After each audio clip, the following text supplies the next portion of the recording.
زدني علما. اعوذ باللہ السمیع العلیم من الشیطان اللعین الرجیم.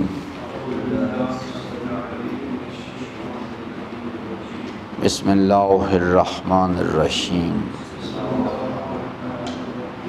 وما تأتیہم من آیات ربہم الا کانوا عنہا معرضین. وَإِذَا قِيلَ لَهُمْ أَنفِقُوا مِمَّا رَزَقَكُمُ اللَّهُ قَالَ الَّذِينَ كَفَرُوا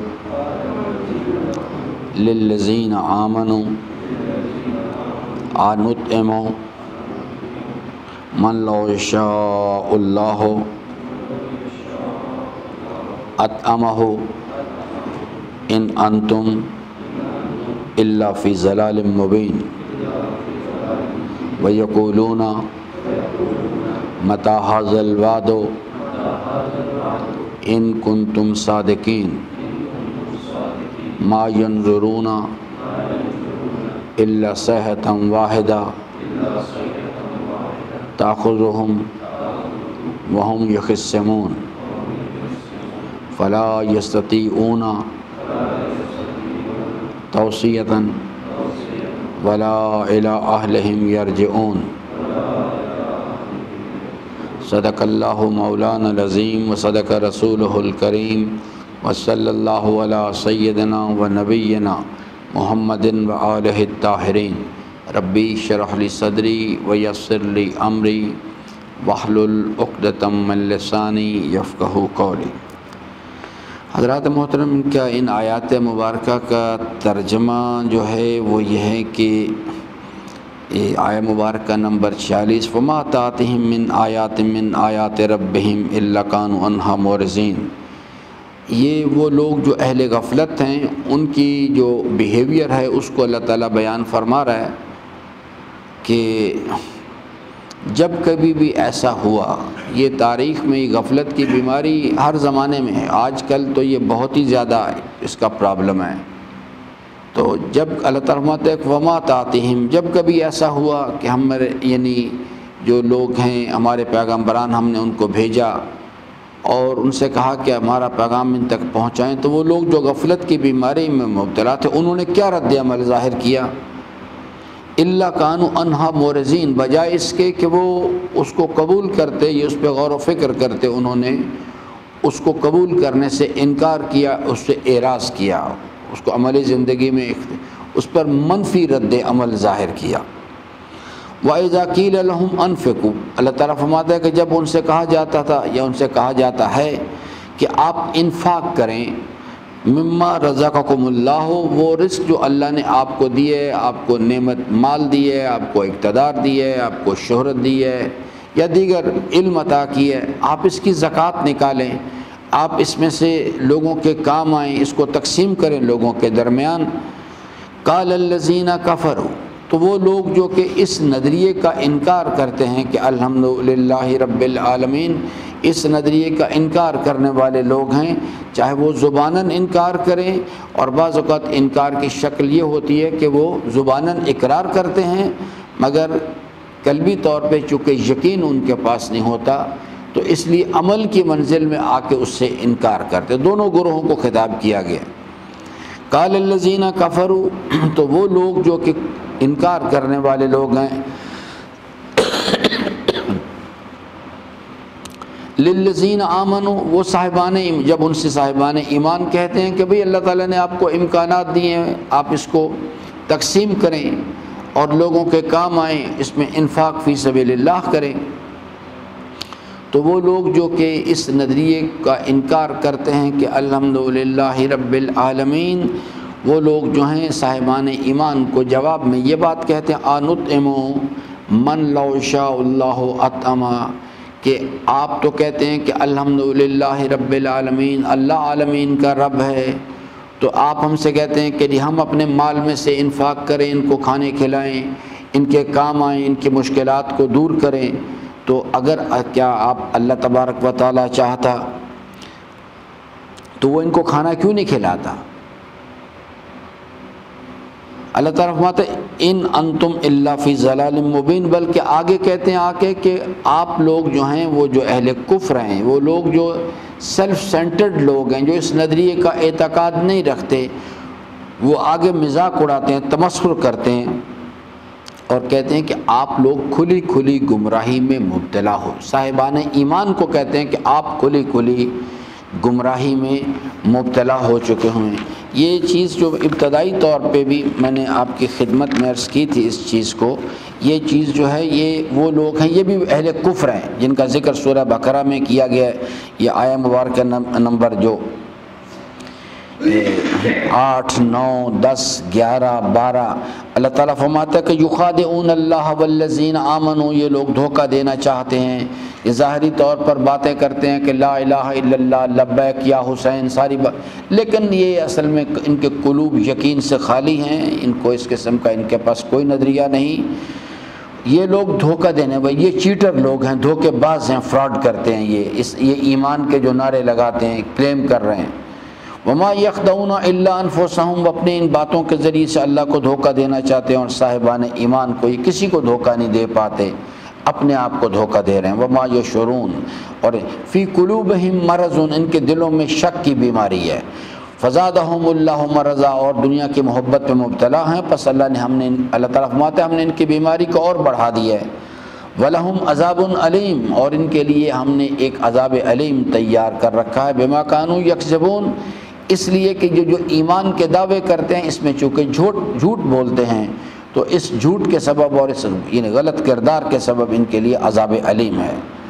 اور جب ان سے کہا جاتا ہے وَإِذَا قِيلَ لَهُمْ لَا تُفْسِدُوا فِي الْأَرْضِ، زمین کے اللہ کے زمین میں فساد مت پیدا کرو، قَالُوا إِنَّمَا نَحْنُ مُصْلِحُونَ، تو جواب میں کہتے ہیں کہ ہم تو یعنی اللہ کے مخلوق کی اصلاح کرنا چاہتے ہیں، ہم لوگوں کو یعنی دین مبین اسلام کی طرف، شیعت کی طرف بلانا چاہتے ہیں۔ تو اس واسطے یہ اب بجائے اس کے کہ اپنے طرز عمل پہ غور کریں، اللہ تعالیٰ فرماتا ہے الا انہم هم المفسدون، آگاہ رہیں یہی لوگ اہل فساد ہیں، یہی لوگ جو ہیں یہ اللہ کے زمین پہ فساد پیدا کر رہے ہیں، ولکن لا یشعرون۔ تو یہاں پر بھی اللہ تبارک و تعالیٰ نے انہی لوگوں کا ذکر کیا، جب ان سے کہا جاتا ہے کہ بھئی اللہ نے آپ کو امکانات دیے ہیں، آپ اپنے مال میں سے جو فی اموالہم حق معلوم للسائل والمحروم، اس آپ کے مال میں سائلین اور محرومان کے حقوق ہیں جو اللہ نے رکھے ہوئے، آپ ان کو اس مال میں سے حصہ دیں، ان کو تقسیم کریں، ان کے کام آئیں، اور یہ جو اللہ نے آپ کو اقتدار دیا مظلوموں کی مدد کریں ان کے، تو وہ آگے سے جواب میں کیا کہتے ہیں کہ یہ جواب دیتے ہیں کہ انطعم من لو شاء اللہ اطعما، ہم ان لوگوں کے کام آئیں، ہم ان لوگوں کو کھانا کھلائیں جن کو اگر اللہ چاہتا تو ان کو کھانا کھلاتا۔ یہ مال تو ہم نے اپنے زور بازو سے کمایا ہے، یہ عہدے اور یہ امکانات یہ ہماری اپنی مہارت کا نتیجہ ہے، تو آپ ہم سے کیوں تقاضا کرتے ہیں؟ بلکہ الٹا صاحبان ایمان سے کہتے ہیں کہ آپ لوگ کھلی کھلی گمراہی میں مبتلا ہیں۔ اور پھر کہتے ہیں کہ وہ یقولون، اللہ تعالیٰ فرماتا ہے کہ جب وہ صاحبان ایمان ان سے کہتے ہیں کہ اگر آپ اللہ کے نافرمانی کا راستہ اختیار کریں گے تو آپ کو اللہ کا عذاب پکڑے گا، تو کہتے ہیں وہ یقولون متی ھذا الوعد ان کنتم صادقین، اگر آپ واقعتاً ہی آپ درست کہہ رہے ہیں تو پھر وہ کب عذاب آئے گا اس چیز کے لیے؟ بے تحاشا مثالیں تاریخ میں اس کی موجود ہیں۔ وہ کہتے ہیں اگر آپ واقعتاً سچ بات کہہ رہے ہیں تو پھر وہ کب آئے گا عذاب؟ وہ جو ہے ما ینظرون الا صیحۃ واحدہ، اللہ تعالیٰ فرماتا ہے کہ وہ کسی چیز کے منتظر نہیں، ان کو نہیں معلوم، وہ ایک ہولناک آواز ہے، ایک ہولناک چیخ ہوگی،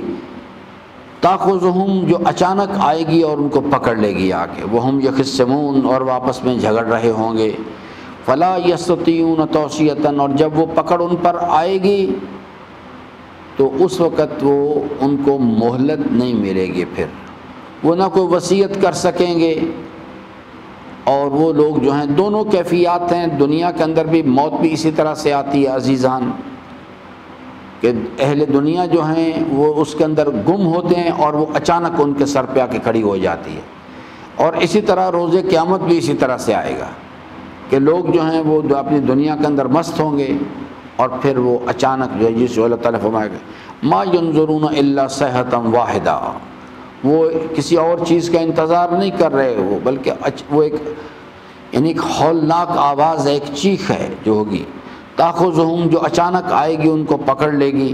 وہم یخصمون اور وہ آپس میں جھگڑ رہے ہوں گے، فلا یستطیعون توصیۃ، اور پھر اس وقت ان کو اس قسم کی مہلت نہیں دی جائے گی کہ وہ وصیت کر سکیں، ولا الی اہلہم یرجعون، اور نہ ہی وہ اپنے اہل و عیال کی طرف واپس پلٹ سکیں گے اس چیز۔ گزشتہ گفتگو میں یہاں تک ہم اس بات کو لے آئے تھے اور میں نے عرض کیا تھا کہ یہ سبب تلاش کیا جائے کہ آفٹر آل کیا سبب کیا ہے اس چیز کا جس کی وجہ سے یہ بیہیویئر انسانی زندگی میں ڈیولپ ہوتے ہیں۔ تو ایک اصولی بات آپ یاد رکھیں، اگر یعنی پوری بحث کو جو قرآن کریم کے اندر مختلف افراد کے اقوام کے تذکرے کیے گئے ہیں جو غفلت کی بیماری میں مبتلا تھے اور اس کے نتیجے میں دنیا کی محبت کا شکار ہو چکے تھے اور نفس کی خواہشات کی پیروی کرتے تھے، اگر اس کا خلاصہ نکالا جائے کہ ایک جملے میں پرابلم کیا ہے،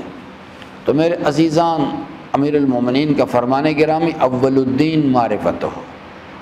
دین کو اگر سمجھنا ہے کسی نے تو نمازیں پڑھنے سے پہلے، روزے رکھنے سے پہلے سب سے پہلے یہ کام کرے، اللہ کی معرفت حاصل کرے۔ اللہ کی معرفت سے کیا مراد ہے؟ نظریہ کیا ہے؟ الحمدللہ رب العالمین، کہ اس کائنات میں کسی انسان کے پاس، کسی شے کے پاس کوئی کمال ذاتی نہیں، سب کچھ اللہ کا دیا ہوا، کہ ان للہ و انا الیہ راجعون، یہ کائنات کی سب اسی کی علم و قدرت کے شاہکار ہیں اور ہر چیز نے پلٹ کے پھر اسی کی طرف جانا ہے۔ جب تک انسان اس نظریے کی شناخت کے اس پر یقین حاصل نہیں کرتا، دو کام انسان نہیں کر سکتا کبھی۔ باقی نمازیں پڑھ بھی سکتا ہے، پڑھا بھی سکتا ہے، لیکن دو کام کبھی نہیں کر سکتا۔ وہ اللہ کے دین کو نہیں سمجھ سکتا، کیونکہ اللہ کا دین جو ہے وہ اللہ کی ذات سے شروع ہوتا ہے، اسی کے گرد گھومتا ہے، اسی کی ذات پر ختم ہو جاتا ہے۔ باقی جو کچھ بھی ہے، نبوت، رسالت، امامت، ولایت، جنت، دوزخ، روزہ، نماز، یہ سب چیزیں اللہ کے قائم کردہ نظام ہیں۔ جس آدمی کے پاس اللہ تعالیٰ کی معرفت نہیں ہے، وہ اس نظریے کو الحمدللہ رب العالمین اور اس کا جو نتیجہ ہے کہ لا الہ الا اللہ، وہ اس نظریے کی شناخت اور یقین نہیں رکھتا، وہ اللہ کے دین کو سمجھ ہی نہیں سکتا۔ اور جب انسان اللہ کی معرفت کے بغیر نمازیں پڑھتا ہے، روزے رکھتا ہے، وہ عمل بجائے اس کے کہ اسے اللہ کے قریب لے کے جائیں، اللہ سے دور لے کے جاتے ہیں، وہ الٹا اثر کرنا شروع کر دیتے ہیں۔ سب سے پہلی چیز جو امیر المومنین کی نصیحت ہے، اول الدین معرفت ہو، سب سے پہلے انسان کو چاہیے اللہ تعالیٰ کی معرفت حاصل کرے۔ اور اس میں امام نے صرف یہ تو میں ایک چھوٹا سا جملہ آپ کی خدمت میں عرض کرتا نا، حضرت نے خطبہ اول میں نہج البلاغہ میں پوری تفصیل سے وہ کمال و معرفت ہی، اس کی معرفت کا کمال کیا، التصدیق بہ، وہ کمال و تصدیق بہ، الاخلاص له، وہ کمال و اخلاص له، نفی الصفات عنہ، یہ پوری تفصیل ہے۔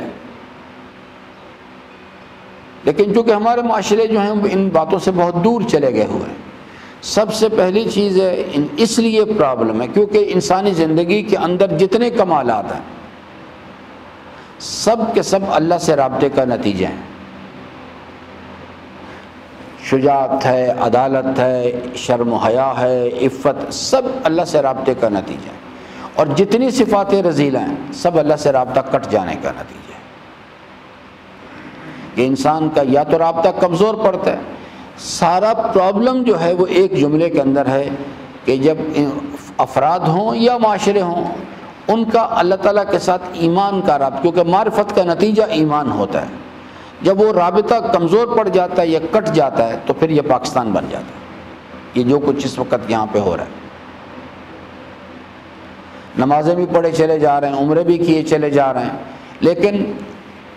کوئی چیز خالص نہیں ملتی۔ استاد وہ دنیا کما رہے ہیں، دنیا کے پیچھے لگے ہوئے ہیں. جو ڈاکٹر صاحبان وہ بھی یہی حرکتیں کا، یعنی جہاں بھی انسان ہے بس آپ نمازیں بھی پڑھے دھڑا دھڑ. پاکستان اگر آپ اس کا اسٹیٹسٹیکل انالیسس کروائیں کہ یہ جو عمرے پہ لوگ جاتے ہیں یا تو پاکستان یا ٹاپ آف دا لائن ہے یا دوسرے نمبر پہ دنیا میں. اسی طرح سے حج ہے، دوڑے چلے جا رہے ہیں، لیکن ایک بس رسم دنیا، ایک عادت، وہ اس بات کو سمجھ ہی نہیں سکے. سارا پرابلم یہاں سے ہو رہا ہے کہ بغیر معرفت کے یعنی انسان عملی زندگی کے عمل کی وادی میں اتر جاتا ہے، تو وہ پھر کچھ بھی کرے، جو کچھ بھی کرتا نفس پرستی ہوتی ہے، اصل میں نفس کے پیچھے چل رہا ہوتا ہے. تو یہ جتنے پرابلمز جن کا ذکر کیا گیا ہے، یا ابھی میں نے سورہ بقرہ کی آیات آپ کے سامنے عرض کی، سب کا بیسک روٹ کاز یہی ہے، اللہ تعالیٰ کی معرفت نہیں ہے انسان کے پاس. اس کے بغیر نہ اللہ کا دین سمجھ آتا ہے، پہلی خرابی پیدا ہوتی ہے، اور نہ ہی اللہ کے دین پہ عمل کر سکتا ہے. کیونکہ اللہ کے دین پر عمل کے لیے جو پہلی شرط ہے، انسان اپنی نیت کو اللہ کے لیے خالص کرے. اور جب انسان معرفت نہیں رکھتا وہ سب کچھ کر سکتا ہے لیکن اپنی نیت کو اللہ کے لیے خالص نہیں کر سکتا. یہ پرابلم پیدا ہو.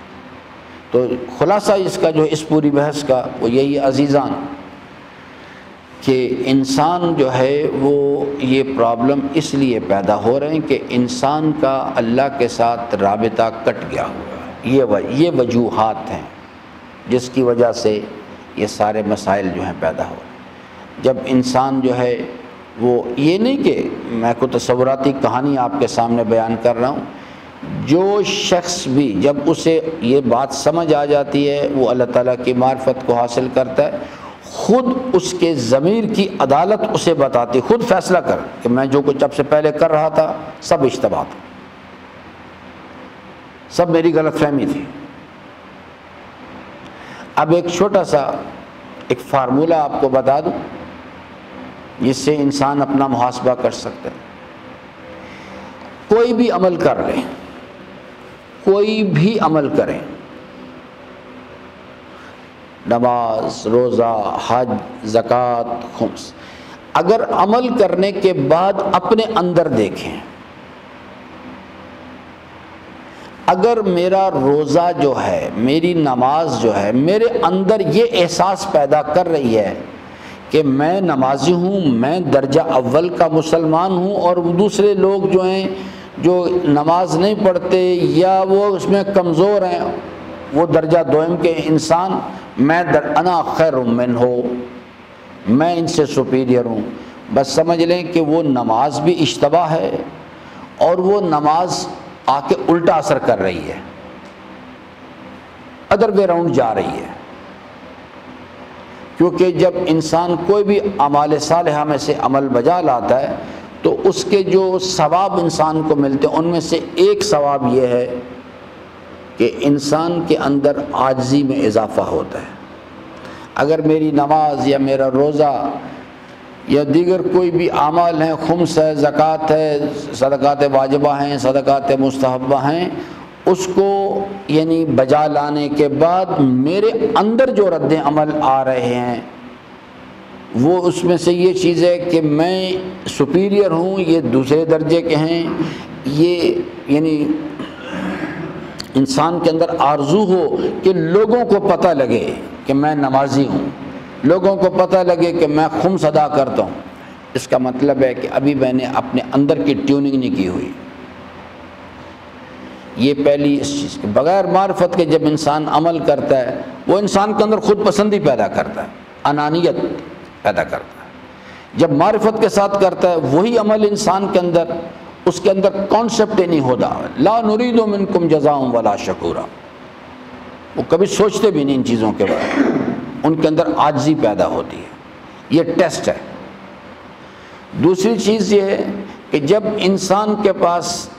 معرفت آ جاتی ہے، انسان ایمان کی دولت کو حاصل کرنے میں کامیاب ہو جاتا ہے، تو جب اس کے ذریعے سے عمل کی وادی میں اترتا ہے تو امام فرماتے 24 گھنٹے میں ایک مرتبہ ضرور محاسبہ کرتا ہے اپنا۔ ویسے تو آئیڈیل تو یہ ہے کہ ہر عمل کے ساتھ کرنا چاہیے، عمل کرنے کے بعد نہیں، ارادہ کرنے سے پہلے محاسبہ کرنا چاہیے، کیا کرنے لگا ہوں یہ تو آئیڈیل ہے۔ نہ کرو، فرماتے ہیں کہ چلو ایسا نہیں کرتے تو کم از کم 24 گھنٹے میں ایک مرتبہ محاسبہ ضرور کرنا چاہیے اپنا،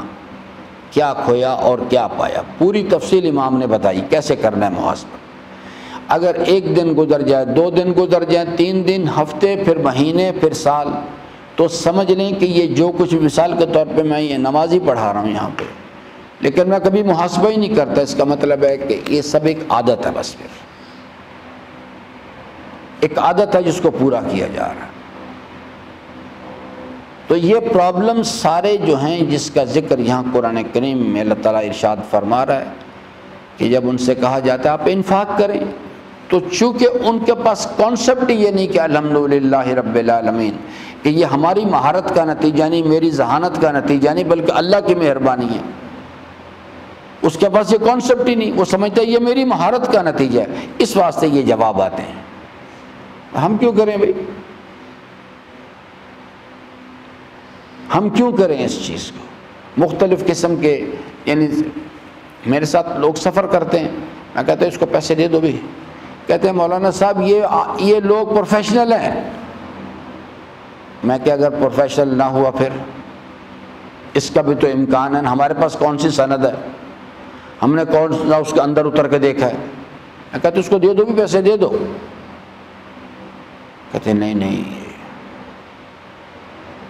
یہ پروفیشنل۔ میں کہ چھوڑو بھائی ان باتوں کو، پروفیشنل ان باتوں کو چھوڑو۔ تو اس لیے سارے معاملات جو ہیں اس چیز کے بارے میں، کیونکہ قانون امام نے یہ بتایا، انسانی زندگی کے اندر معلومات کی بھی تو کمی ہے نا، فرماتے ہیں جہاں شبہ پیدا، امکان پیدا ہو جائے کہ اللہ کی نافرمانی ہو جائے گی، پیچھے ہٹ جاؤ وہاں سے۔ یہ تو ایک تو نا یقین کا مسئلہ ہے کہ یقینی طور پہ بات، ہم تو یقین کے اوپر بھی پیچھے نہیں ہٹتے۔ یہ جو اسمارٹ فون پہ جا کے یوٹیوب کے اوپر بلو پرنٹس دیکھتے ہیں، وہ تو یقین کی منزل میں بھی پیچھے نہیں ہٹ رہے، ان کو پتہ ہے کہ اگر وہ نماز نہیں پڑھیں گے تو اللہ تعالیٰ کی طرف سے سزا ملے گی، اس کے باوجود اس طرز عمل کو ترک نہیں کرتے۔ حضرت نے تو فرمایا جہاں شبہ ہو جائے، انسان ایک کلام کر رہے ہیں، شبہ ہو جائے، شاید غیبت ہو جائے گی، چھوڑ دو اس چیز کو، پیچھے ہٹ جاؤ اس چیز سے۔ آپ ایک کاروبار کرنے لگے، کوئی نوکری کرنے لگے، شبہ پیدا ہو جائے اگر یہ کروں گا تو شاید حرام کی طرف چلا جاؤں گا، چھوڑ دو اسے، دور چلے جاؤ اس سے۔ لیکن وہ دور جائے گا جس کو یہ یقین ہوگا کہ میرے مقدر کا رزق میرے پاس آ کے رہے گا۔ جو یہ سمجھتا ہے کہ اس نوکری میں میرا رزق رکھا ہوا ہے، وہ نہیں پیچھے ہٹے گا۔ وہ صرف پیچھے ہٹے گا جس کو یہ معلوم ہے کہ دنیا کی کوئی طاقت میرے مقدر کا رزق نہیں روک سکتی۔ یہ ایمان چاہیے۔ جب یہ چیز نہیں، لوگ کیوں نہیں امر بالمعروف کرتے، مجلسیں پڑھتے ہیں؟ اس لیے کہ ان کا یہ خیال ہے کہ ہماری عزت سامعین کے ہاتھ میں ہے، ہماری عزت بانی مجلس کے ہاتھ میں، اس لیے نہیں کرتے۔ اگر انہیں بات معلوم ہو کہ حضرت کا ارشاد گرامی ہے امر بالمعروف سے پیچھے نہیں ہٹو، نہی عن المنکر کا فریضے کو ترک نہیں کرو، کیونکہ 2 چیزوں کی ضمانت اللہ نے اٹھا رکھی ہے، اور وہ کیا ہے؟ رزق میں کمی نہیں ہوگی اور موت وقت سے پہلے نہیں آئے گی۔ جب انسان کو یہ یقین ہوگا پھر بولے گا وہ، اور جب میرا گمان ہے کہ میرے روزی جو ہے وہ لوگوں کے پاس رکھی ہوئی ہے، تو سوال ہی پیدا نہیں ہوتا ان کو ناراض کرنے کی بات کرے۔ انشاءاللہ عزیزان، اللہ تعالیٰ سے امیدوار ہوں کہ اللہ تبارک و تعالیٰ ہم سب کو قرآن کریم کو پڑھنے، سمجھنے اور اس کے فرامین پر عمل پیرا ہونے کی توفیق عطا فرمائے۔ درود پڑھ لیں محمد وعلیہ۔